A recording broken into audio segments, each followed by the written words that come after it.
Vamos ver aqui o pior quadrinho do Homem-Aranha, parte 1, Tralhas do John Classic.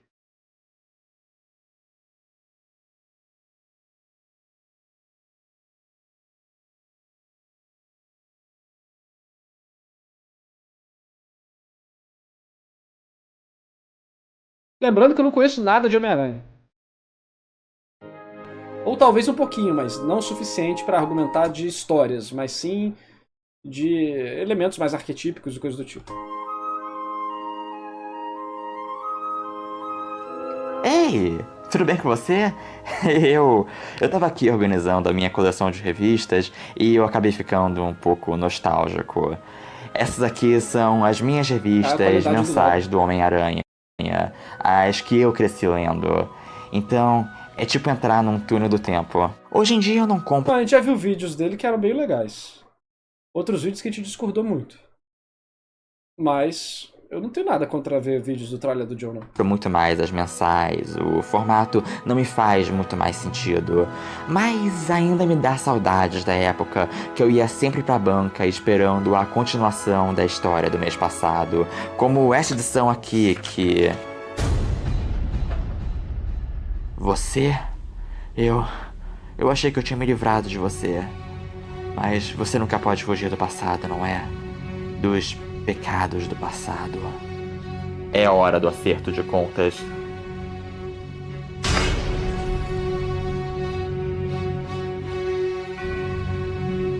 Quem mandou esse vídeo foi o Marvete também, mas tá 6 meses na lista, eu já peguei pra ver.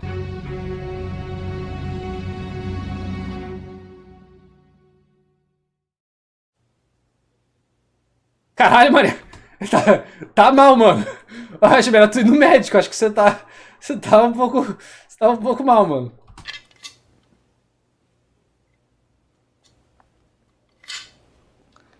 Eu falei muito de HQs que eu gosto nesse programa, mas hoje vamos variar um pouquinho as coisas.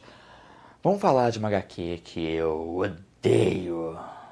A HQ que eu mais odeio, na verdade. Não é a pior HQ que eu li, mas é a que me ensinou primeiro o quão doentios os quadrinhos podem ser. Então, eu acho que a maioria de vocês já estão familiarizados com Gwen Stacy. Seja nos quadrinhos ou se você não é um leitor, no mínimo pela sua participação na trilogia de 2 partes do espetacular Homem-Aranha. O primeiro grande amor na vida de Peter Parker. Se a Mary Jane era energética e chamativa, Gwen era doce e sensível. A sua morte trágica nas mãos do Duende Verde se tornou um dos momentos mais impactantes da história dos quadrinhos e ainda é sentida 45 anos depois. Então, como é que eles conseguiram cagar em cima disso? Primeiro, vamos falar sobre o escritor por trás da Magnum Opus que nós vamos discutir. Joe Michael Straczynski não é um mau roteirista. Eu tô até com medo, porque o próximo capítulo de Monster Zod você vai ter um negócio tão estranho. Aí eu falei com o Ricardo, você tem certeza disso? Aí eu falei, de fato, vai marcar. Isso pode dar muito certo ou muito errado. Eu tenho certeza que eles tiveram a mesma conversa. E o Ricardo quer fazer daquele jeito. Eu falei, tá bom, mas tem certeza? Eu dei um monte de argumento pra ele refletir. Então prepare esse próximo capítulo de Monsters Odyssey, Ano do Goblin, lá no campeonato da Webtoon. Ele é conhecido na TV como o criador de Babylon 5 e Tipo, é, é genuinamente bizarro, tá? A ponto da gente poder ser desclassificado da competição. o co-criador de Sense8 junto das Wachowskis, mas ele também tem uma carreira de sucesso nos quadrinhos. Eu mesmo fiz um vídeo exaltando uma HQ dele há pouco tempo. A sua fase escrevendo Thor, por exemplo, é bem legal, e eu diria o mesmo para a primeira metade da sua fase com o Homem-Aranha. Pessoalmente, a minha nostalgia é grande, porque é a fase dele que o pequeno John pegou quando eu primeiro comecei. Então, inclusive, quem quiser já acompanhar os capítulos aí, pra não perder quando chegar, vou mandar. E é o último capítulo antes da classificação, né? Você vem aqui, ó, cadê? Vou mandar no chat, mas você vem aqui, ó, bota por views. A gente é o primeiro, a gente tá em primeiro de view. Aí, ó, vou mandar aí no chat. No próximo capítulo, né? Talvez saia dia 15. Dia 15 é o limite. Dia 15 é o limite, né? Então tem que ser até dia 15. E vai ser um negócio estranho. Eu tô com medo da gente ser desclassificado. A ler HQs mensalmente e... Vai sair até dia 15, tá? O capítulo novo. Pequeno John... É só ver quem tá no top. Pra ver quem que é. Pra ver meu quadrinho lá no Webtoon, é só ver quem tá em primeiro lugar de popularidade. É muito simples. Chegou quando eu primeiro comecei a ler HQs mensalmente e... Meu Deus, tire essa coisa daí! Eu era 80% bochecha e eu não sei como isso era possível. Em todo caso, nostalgia à parte, eu ainda acho que o Straczynski inicialmente fez uma boa run, antes dela desandar pra atrocidades como pactos com o Mephisto e... a HQ de hoje. Para começar, eu acho que ele foi uma das primeiras pessoas a escrever um Peter Parker adulto convincente. Antes dele, eu acho que o J.M. DeMatteis foi quem chegou mais perto, mas acho que no geral, o Peter adulto, especialmente nos anos 90, sentia mais como uma fantasia de um moleque empolgado de como ele seria como adulto. Eu vou ser bombado, e ter um mullet, e eu vou ser radical, e ser casado com uma supermodelo gostosa, e a gente vai se pegar o dia inteiro. O Peter adulto do Straczynski, por outro lado, parecia muito mais honesto. No site só tem inglês porque a gente tá no concurso do Webtoon e tem que ser exclusivo.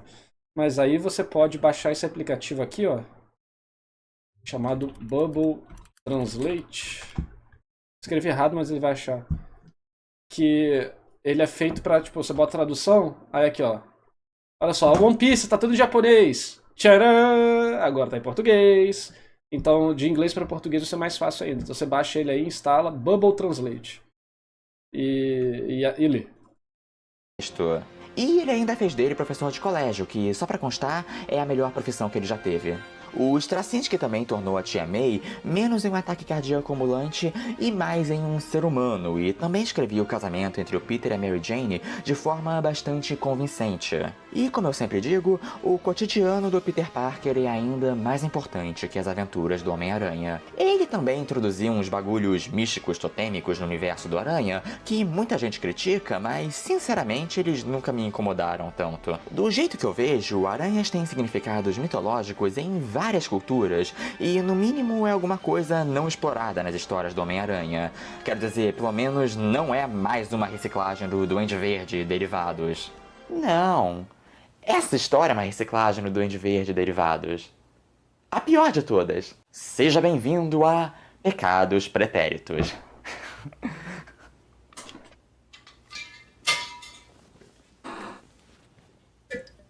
Vamos nessa! A história tá começa coringando. quando Peter recebe uma carta perdida da própria Gwen, escrita pouco antes dela morrer, quando ela viajou pra França. Algo que realmente aconteceu na Era de Ouro da Amazing Spider-Man. A carta, no entanto, foi enviada pelo correio recentemente e está incompleta, com só a primeira página, e dá a entender que a Gwen estava passando por algum tipo de problema sério que o Aranha nunca soube. Perturbado, Peter vai visitar o túmulo da Gwen, quando ele é atacado por um casal mascarado misterioso que quer vingança contra ele por motivos que ele não conhece. Tem 2 Deadpools indo atrás do Homem-Aranha. Ele envia a carta para especialistas para ver se eles conseguem recuperar a segunda página perdida e restaurar alguns fragmentos. E afinal, o que a Gwen escreveu na segunda página? Nada demais, ela só confessa que, na verdade, ela viajou porque ela estava grávida! Mas como que ela escreveu a segunda página, mas não tinha segunda página, mas ele recuperou? Ela escreveu em tinta invisível? Se ela fez isso, por que ela escreveu em tinta invisível? Não entendi. E lá, ela deu à luz a gêmeos, Gabriel e Sarah. E são esses gêmeos que estão atrás do Peter. Mas calma... Me prometeram que o Narras ia ver clipe de Ashagain da Gura, a cadê Narrat 6 Coringada. Disseram pra ele, mano, pode cobrar quem te prometeu, mano. Eu não garanto nada, não. Valeu, Coringa, tamo junto. Fica pior, porque uma pergunta continua. Afinal, quem é o pai? Peter, foi você? Porra, o tio Ben nunca te ensinou sobre grande responsabilidade na hora de meter o seu grande poder nos outros? É, isso foi uma piada de sexo. Eu tô tentando me enturmar no meio dessa galerinha descolada do YouTube, então...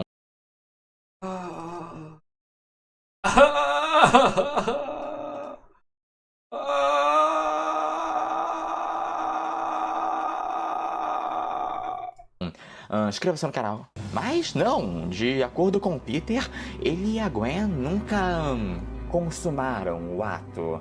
O que eu acho meio difícil de acreditar, mas vamos falar sobre isso depois. Mas a questão é, se não é o Peter, quem é o pai dessas crianças? E se dentro da cronologia da HQ, a Gwen morreu há menos de 10 anos, como é que os filhos já são ninjas assassinos marombados adultos? Eles são os filhos do Rob Liefeld? Mas, no twist dos twists, a Mary Jane descobre o que está acontecendo e revela pro Peter que ela sabe quem é o pai dos filhos da Gwen. E você sabe quem é? Você quer mesmo saber? Mesmo? Você tem certeza que você quer saber quem é? Cara, acho que eu nunca vi o John. Olha, ele tá muito coringado, olha. Eu tô com medo dele, cara. Ele tá muito mal nesse vídeo, ele tá muito doido. É o Norman Osborn. Gwen Stacy e o Norman Osborn secretamente se pegaram no passado e tiveram filhos. Então, caso não tenha ficado suficientemente claro, Gwen Stacy deu pro Duende Verde. Uau! Que twist! Eu não posso dizer que eu esperava isso acontecendo. O público Mas não gosta tudo de bem. plot twist? Sem drama. Vamos simplesmente... O público gosta de plot twist, ué. O ocidental gosta de plot twist, mete plot twist, ué. Assim, coisa que o povo gosta, então, aí, ó. Vai pedindo. ler o resto da HQ primeiro, e aí podemos tirar as nossas próprias conclusões. Que isso, mano? Que isso?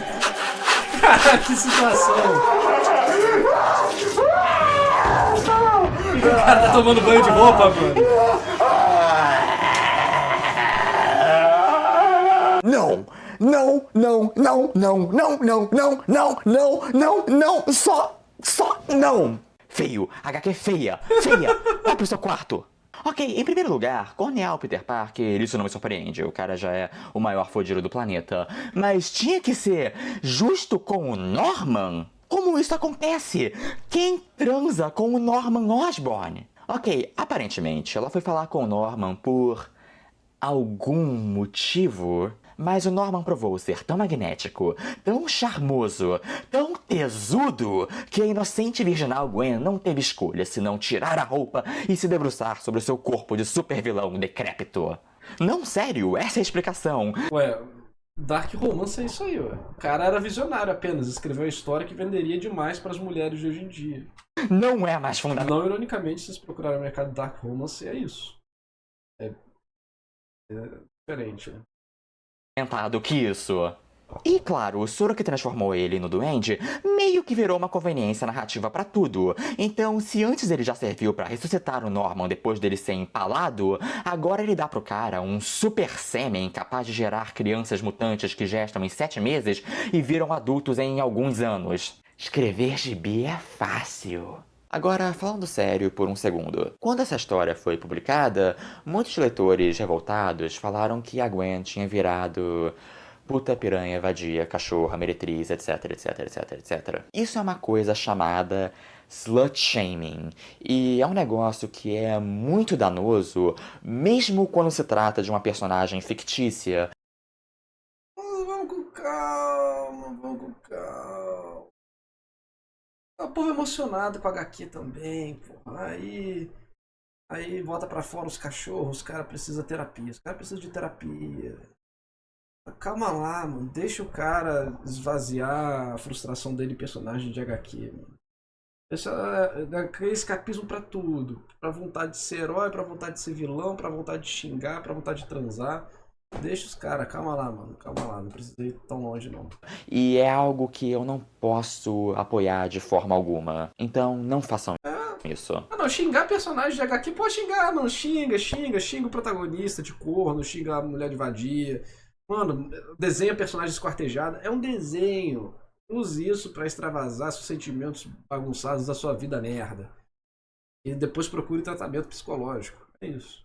Só não façam, ok? Esse foi um momento sério do vídeo. Agora, dito isso, O que eles estavam fumando? Não tem como você descaracterizar mais a personagem que nós conhecíamos. Só pra começar, isso não faz o menor sentido dentro da Mas é própria... muito engraçado, tipo, mas é engraçado o povo xingar a personagem ao invés de xingar o escritor, sabe? Tipo, falar, caralho, mano, você destruiu a personagem, que merda de história é essa? Não faz muito sentido, que bosta. Xingar a personagem é muito estranho, né? Mas isso acontece na comunidade de mangá, tipo, o personagem perde a luta e as pessoas xingam o personagem, né? Nossa, o Kashima é muito bucha porque perdeu pro Sukuna, esse aqui e tal. Nossa, tá ligado que o personagem não existe, né, mano? Tudo bem que é a magia da arte, né? Fazer você se importar com coisas que não existem, que são mentiras, né? Mas tem gente que se envolve muito, né, com as coisas. Continuidade do Homem-Aranha. Deixa eu só ligar o alerta de nerdice aqui. Eu xinguei aquela garota lá do Tower of God. Pois é, né? É esse tipo de coisa mesmo. E são personagens que você tem algum apego, são bem escritos, ou se você engaja com eles. Eles geram essas emoções positivas, negativas na gente, né? Mas. Tipo, é que assim, uma coisa é você xingar e acabou, né? Ah, que filha da puta, né? Que idiota, que maldito, caraca, morra. E passou a vida, né? Segue a vida. Comenta com os amigos, caraca, que personagem filha da puta, cara, tem que matar esse cara desgraçado. Outra coisa é a pessoa obcecada com isso o dia inteiro na internet, né? Mas aí você pode usar esse argumento pra tudo, não é saudável de nenhuma forma. Leitores conheceram a Gwen intimamente por quase 100 edições, e pegar o Norman é um top 5 das coisas que ela nunca faria. Em anos de Amazing Spider-Man, a Gwen mal trocou uma palavra com o Norman antes. E de acordo com essa HQ, ela ficou na Europa pelo menos 4 meses, mas nem de longe que ela passou tanto tempo lá originalmente. Ela vai pra Londres no final da edição 93 para ficar com os tios porque ela estava de luto pela morte recente do pai e não porque ela estava grávida do Duende Verde. Nós vemos ela de novo em Londres na edição 95 e nenhum sinal ou menção de gravidez, obviamente. Aí ela voltou pra Nova York com saudades do Peter na edição 98 e as coisas se acabaram aí. 4 meses na vida real, com certeza não no tempo das HQs. Aliás, se você prestar atenção nos eventos das HQs, não se passaram nem 2 semanas. E sim, é verdade que o Peter viaja pra Montreal e luta contra o Hulk logo antes da morte dela, mas isso foi na edição 119. No meio disso tem 20 edições da Amazing Spider-Man em que ela e o Peter interagem constantemente, são fofos juntos fazendo coisas de casal e são felizes. E essa HQ explicitamente quer nos convencer que a Gwen não teve tempo de explicar toda a situação das crianças pro Peter. Eu sei que não é como se eu realmente precisasse dar todos esses detalhes pra mostrar que essa é uma história absurda e que parece que eu tô sendo ultra nerd mala com isso. E eu tô, mas eu sou só um fã e o Straczynski era o roteirista oficial da revista do Homem-Aranha. Ele deveria dominar essas coisas. O Aranha tem uma cronologia bastante... Não, é porque o foco da revista não era isso. O foco da revista provavelmente era marcar, fazer polêmica pra fazer mídia, factoide, coisa do tipo, e botar a marca em evidência independente da qualidade dessa evidência. Bastante coisa que pode e deve ser respeitada. Não, peraí, o Straczynski também cagou a cronologia depois. Então, acho que eu já reclamei o suficiente sobre essa HQ.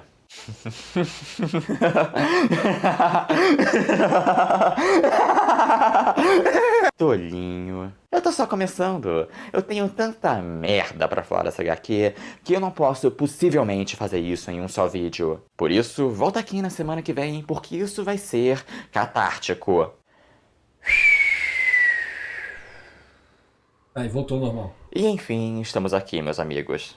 Como eu disse, o meu ódio por essa HQ não pode ser contido em um único vídeo, então ele teve que ser dividido em 2, com a segunda parte chegando na semana que vem. Mas até lá, vamos desestressar um pouco falando de HQ ruim e vamos falar um pouco de HQ boa. Se você quer ler uma HQ do Straczynski, onde ele... Dizem que o Joaquin Phoenix viu esse vídeo pra se inspirar na interpretação dele do Coringa.